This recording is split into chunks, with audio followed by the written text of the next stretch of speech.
Hello, family. Thank you for coming over to the house tonight. And just kick off your shoes and relax your feet. Party on down to the SK beat. We're kicking. Just kicking. Just kicking. Okay, you don't come to another episode where we're going to be asking the question of, why you telling my business? Don't be telling my business. Why not? Because a can and a can, a can, and a wheel. Now we're off to...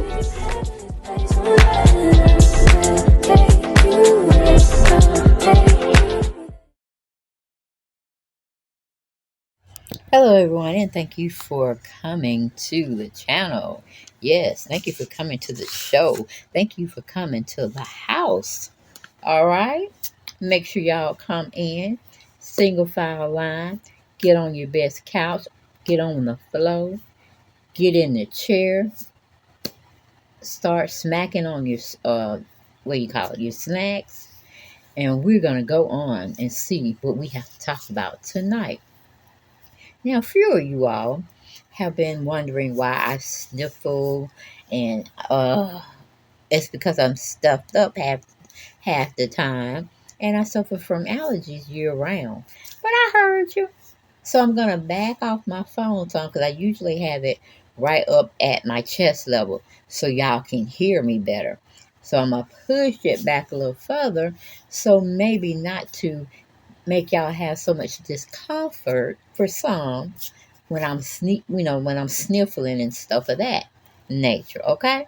But everything we have that we talk about over here at the house is well, I wouldn't say it's fictitious, but I can say we just having a conversation about it, okay?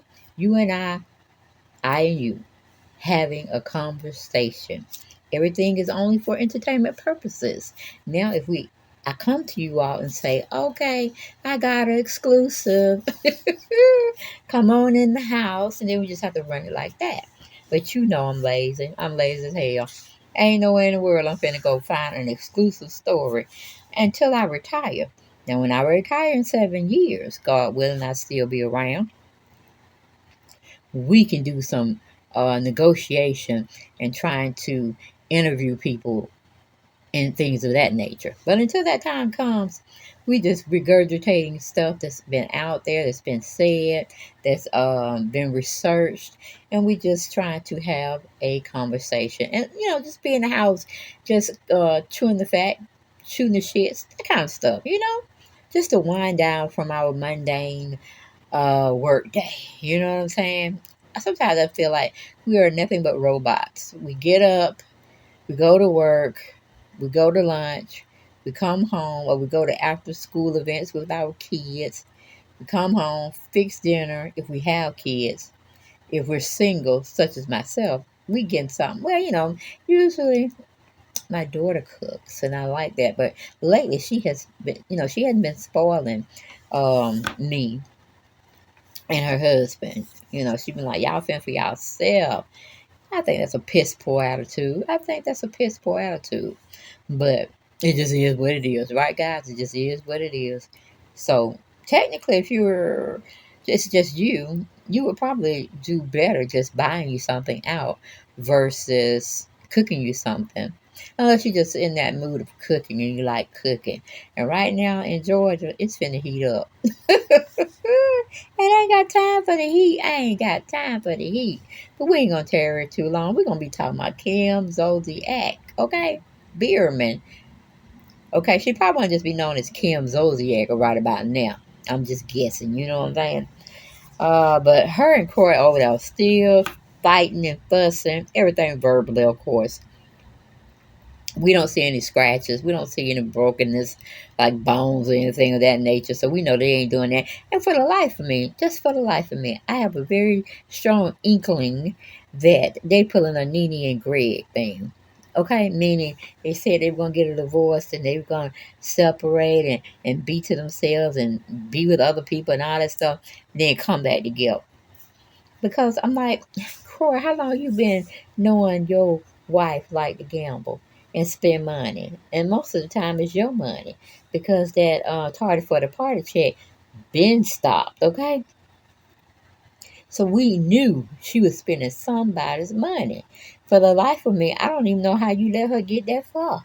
Her cutoff thing would have been $100, okay? And I'm really thinking 25 because how many kids we got? 4 small ones and 2 big ones that still feel like they can't go and be on their own, that like they can't go get an apartment, can't buy a house. You know what I'm saying? Because the 2 older girls look like they could buy themselves a condo or a house, you know, a little, not a big one, you know what I'm saying, but something that got maybe 3 rooms to it, or maybe 4, you know, and share the expense. But Kim got them trained to basically be under her, and sad, sad, sad story. But anyway, we're gonna go on with Kim. See, Kim is cutting up. Well, I should say Kroy is cutting up. He done locked them out the family business. He done locked her out the family business, y'all. Kroy ain't playing. Or he playing a good game. But anyway, we go with it. It says KroyBiermann locked Kim Zolciak out of her business amid messy divorce. KroyBiermann has assumed control of estranged wife Kim Zolciak Biermann's closet business amid their messy divorce, page 6 has exclusively learned. Kim has no access and is locked out, a source close to Zolciak tells us. So she wants to start a new shop with complete autonomy. Well, mainly because you probably used his money, Kim, to open up that Biermann closet. And he's shutting shit down, okay? So you don't have no money because you can't pay the tax people. You can't pay your chef and the people watching your kids. And you can't, girl, you're going to be like, Sheree can't pay. You got to be Kim. I don't know, we're going to make up something for you, Kim, because you just lost. And when I say lost, I mean totally lost. You don't even know where the finish line is, girl. Whew, but anyway, the Real Housewives of Atlanta Alarm 45 urged her social media followers not to purchase items from Biermann's closet on Instagram Wednesday night. Please do not purchase from Biermann's closet at this time until further notice. Thank you, she wrote. I will be setting up a new website for all things Kim and kids. Biermann's and a rep for Zolciak didn't immediately respond to page 6 request for comment. I know, because I think it's some bullshit. That's what I think. Currently, Biermann's closet is up and running with items from the now ex's personal wardrobes for sale. From Zolciak, customers can snag anything from $8,000 vintage Ralph Lauren gown to a $6,750 brand new Fendi handbag to an array of wigs that ranges in prices from $1,500 to $250 or $270. Well, $2,750. Meanwhile, Biermann 37 only has 3 T-shirts for sale. The most expensive one, previously listed at $125, has been marked down to a paltry $70. If they don't get the hell out of here, with this bullshit they trying to throw down our throats. Girl, they ain't bit more finna get divorced in the Man and the Moon. And that class they took, Kim, you ain't have to go outside. You took it online, baby. And I don't even understand why they let y'all do that anyway. I mean, when I got divorced, we had to go through a parenting class, but we had to come out there. We had to go to the building itself and sit down and listen to a long-ass lecture about how to parent our kids after the divorce. I'm like, oh, really? Really? We really needed to know that stuff, okay? But maybe it has something to do with sociology, psychology. I don't know, because it seems like the parents are going to be hurting more so than the kids, okay? But then maybe it might be a mixture of all of everybody having a little midlife crisis. The kids, the dog, the cat, what do you call it? The caregivers, the parents. Oh, I can't take it, can't take it, can't take it. But I'll be back for more. You know I always will. I won't leave you too long, but I'll see you on the next video. Bye-bye.